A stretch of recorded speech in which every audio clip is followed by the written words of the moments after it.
I'm Sherilyn Skolnicki, and this is Brilliant Balance, the show for working women who are ready to shine. Each week, I bring you ideas, inspiration, and insight on balance, business, and getting it all done gracefully.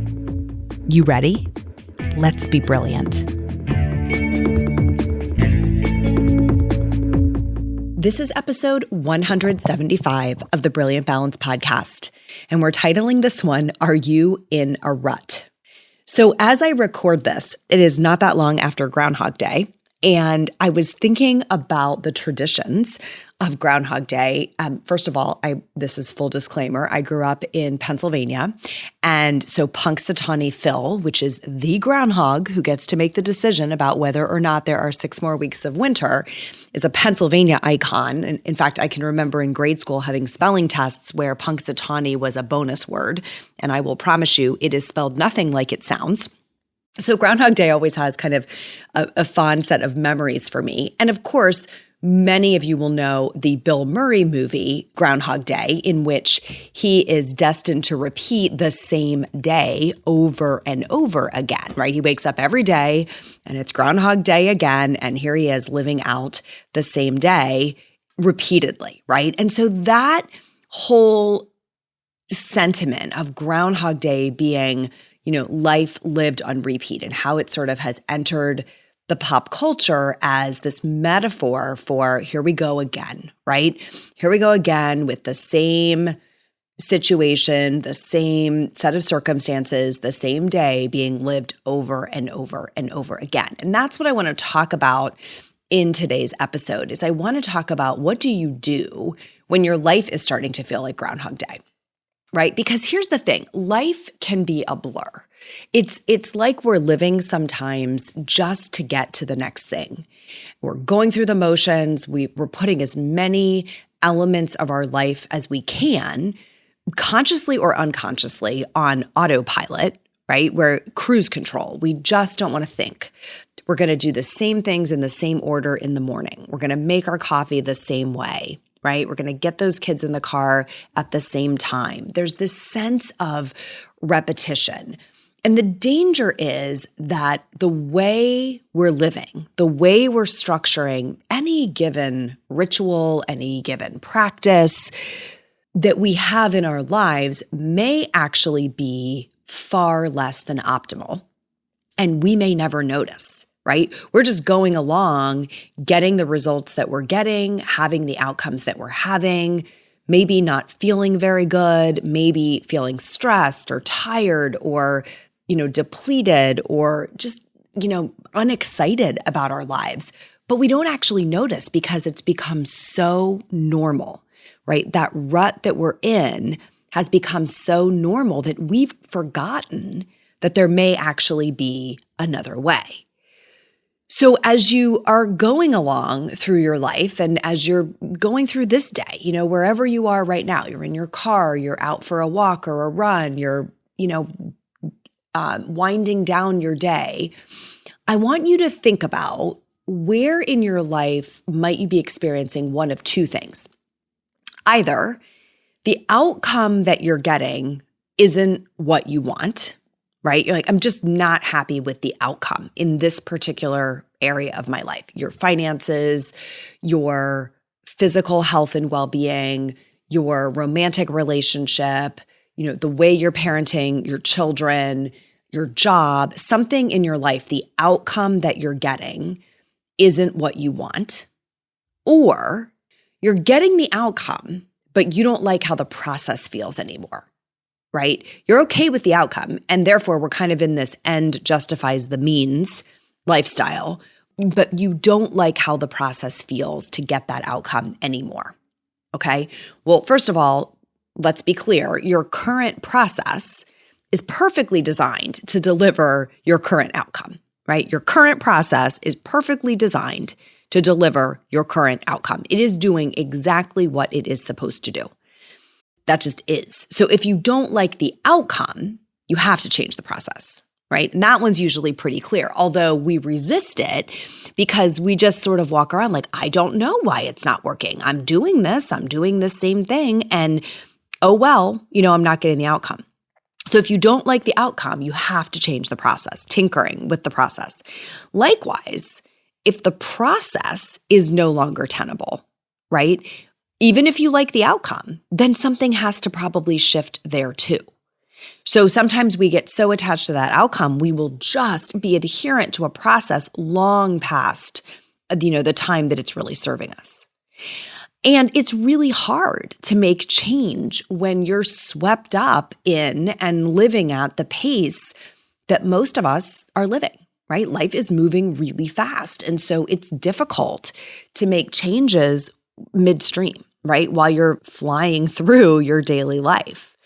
So when this happens, when you have that realization that either I'm not getting the outcome I want, or I'm getting the outcome, but I really no longer like how this process feels, I want you to think about playing a game of freeze tag with yourself. Remember this game? We played this as kids. You're running around outside, chasing everybody around, and then somebody yells, freeze, and you have this golden moment where everybody is frozen, okay? And you can actually think for a second. So in that game of freeze tag, I want you to metaphorically play this with yourself where you stop the action in your life. Just imagine everybody in the screen frozen in place. And this is your opportunity to catch your breath and find a better path forward. Okay? So when you do this, you want to ask yourself what is going on. This whole notion of freezing the action, just pressing pause in your life for a minute so you can think, is designed to give you the chance to ask yourself a few questions. Okay? And I'm going to give you 3 questions that you may want to think about. The first one is, do you have a new desired outcome, right? Do you literally want something different than what you're getting, or maybe even than what you thought you wanted before? Is there a new standard, a new outcome that feels right to you? And it may be higher or lower than the level of results you've had before. I was listening to some interviews with former Olympians. Michael Phelps was one of them, and they were talking about the downshift after their Olympic careers, that there's this whole art form of finding their way to a new level of like, what is the level of results I want now? If I'm not going to compete at that level, if I don't have to do that anymore, how do I find my way to a new level of results that feel really good, right? So that's an example where it may be a downshift from a level of results that they had been chasing. You may find that you want a higher level of results, right, in some area of your life. Maybe it's a new level of income. You've been satisfied with XYZ level of income, and now based on something that's coming up on the horizon, maybe kids are going to college, or you want to buy a house or whatever, there's a new level of income that's now desirable, and you only know how to get the old level of income, right? Maybe there's a new level of fitness. Maybe in your 20s, you're super interested in fitness. You did fitness competitions. You counted every macro. Everything was super tight. And now you're like, I don't know that I need that level of fitness anymore, right? Maybe there's a different level of fitness and I want to adjust my behaviors to get the level of fitness that I want. Or of course, it could go the other way, right? This level of fitness doesn't feel very good. I don't feel very good. I want to actually get more fit. I want to have this be a year where I feel more in touch with my body. And that may require, of course, a different set of behaviors. Maybe it's a new sense of connectedness in your marriage and you've just been going through the motions, right? Things are busy, there's kids running around, there's jobs, there's a pandemic, and you're feeling this sense of drift. And you're realizing that the way you're going through your days is delivering this sense of disconnection. And you want a different level of connection. So this is the first question, are you getting the results that you want? Because if you're just rocking autopilot, right, moving day to day on autopilot, then nothing is going to change. So there's an intentionality required here to say, I actually am claiming a new goal, a new standard of results, and I am going to align my behavior with that new desired outcome. Okay, so that's the first question you want to ask. Hey there, have you heard the news?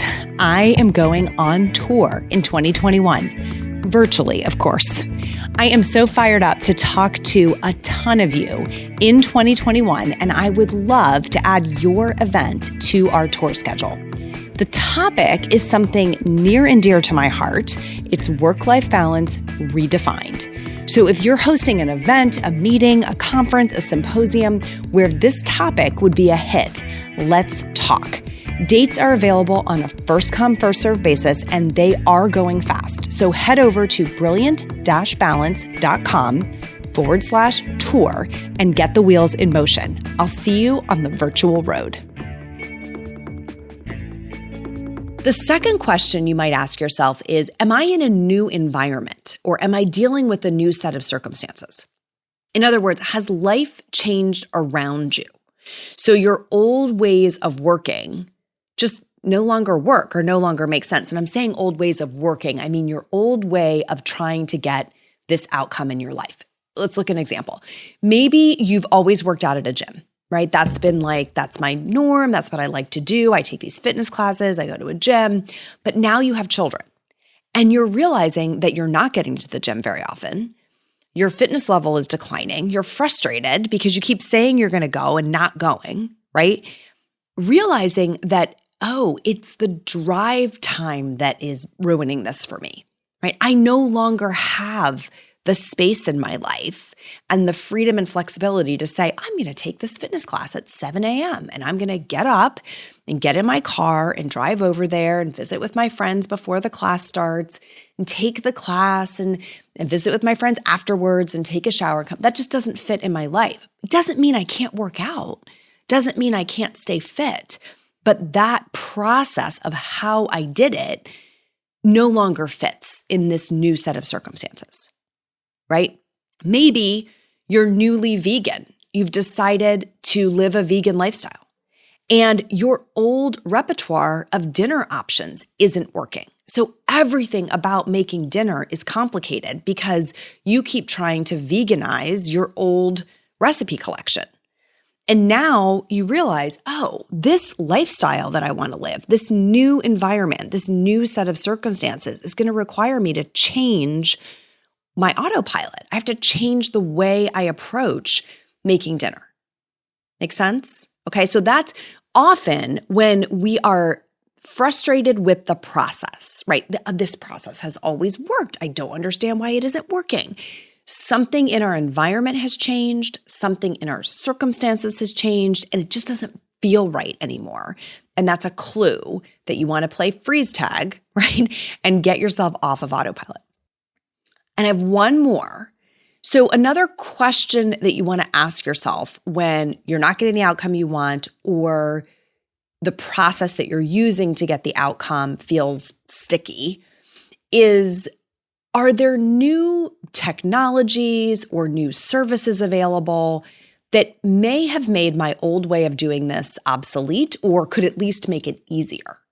Right? Has somebody invented something? Has there been innovation in this space? Is there some better way of doing it? People are innovating literally every day, right? Entrepreneurism is at an all-time high. Entrepreneurship, I think that's the right word. Technology changes so quickly, right? The whole notion of there's an app for that, right? Or you can Google it, or you can YouTube it, or you can TikTok it to find a way that someone may have invented to do this better. Let's go back to this fitness example, right? Pre-pandemic, I think a lot of people were still trying to figure out how to fit in that trip to the gym. Some early adoption had started of at-home fitness options, right? Different apps that you could use to work out at home. But adoption was not super high. Well, all of a sudden you have necessity being the mother of invention, right? Something changed in our environment and all of a sudden there was a flood to these at-home fitness apps, whether it's Peloton or Obi or there's bazillions of them, right? That have emerged to say, we can deliver these classes. We can deliver the things you loved about an in-gym experience to you at home. Is it exactly the same? No. But if your environment changed and it's no longer viable for you to get to the gym, look at this. Technology and innovation have delivered a solution. And it's a solution that I think a lot of people wouldn't have even gone looking for until it became an absolute necessity, even though they would have benefited, right? A year ago, 2 years ago, 5 years ago. Here's another one, online ordering of anything, right? Online ordering of groceries, online ordering from Target or any of the stores we shop at. This notion of order online and have it delivered or go do curbside pickup, massive reduction, right, in the amount of time that it takes to execute that process. And I think groceries are just a great example because so many people in my audience would say, ugh, it is a thorn in my side to have to constantly be buying food, right, for this family. So we've seen incredible adoption of online ordering across the demographic spectrum during the pandemic. Again, our environment changed. It became a necessity, but that's a decision that was available long before, right? That option was available long before the pandemic. It was just that environmental change really drove adoption. So I want you to think about, are there things I am doing today that are time consuming or, they're like friction-filled processes that I don't love how it feels to do this?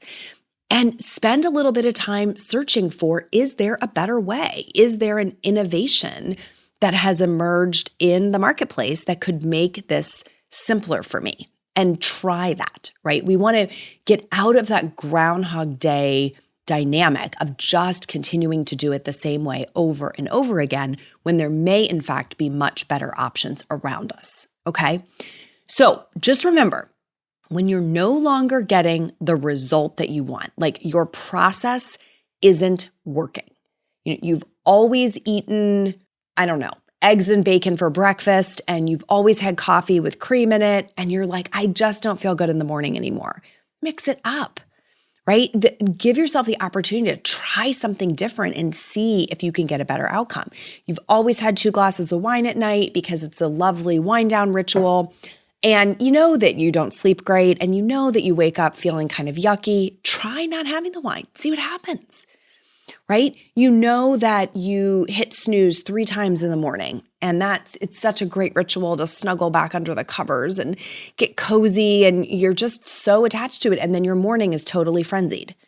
You're running around like a chicken with your head cut off, yelling at the kids, and you're like, why is it like this every morning? Well, there's a process that could be re-engineered behind that. Okay, so this is your invitation. Today's episode is your invitation to assess, am I getting the results I want?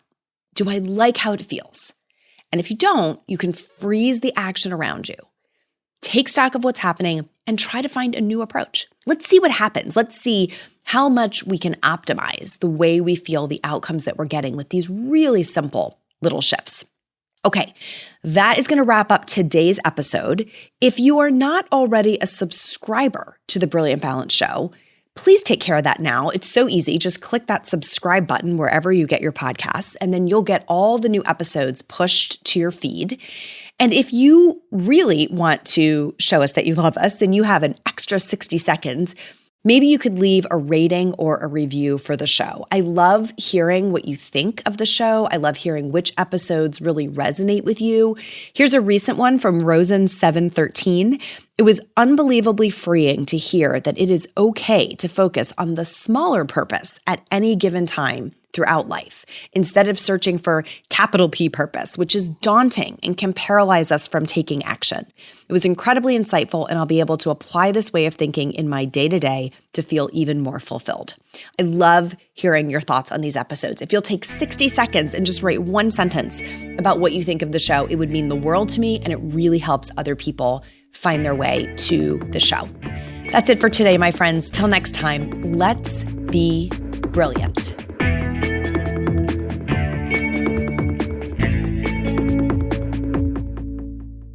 This is thepodcastfactory.com.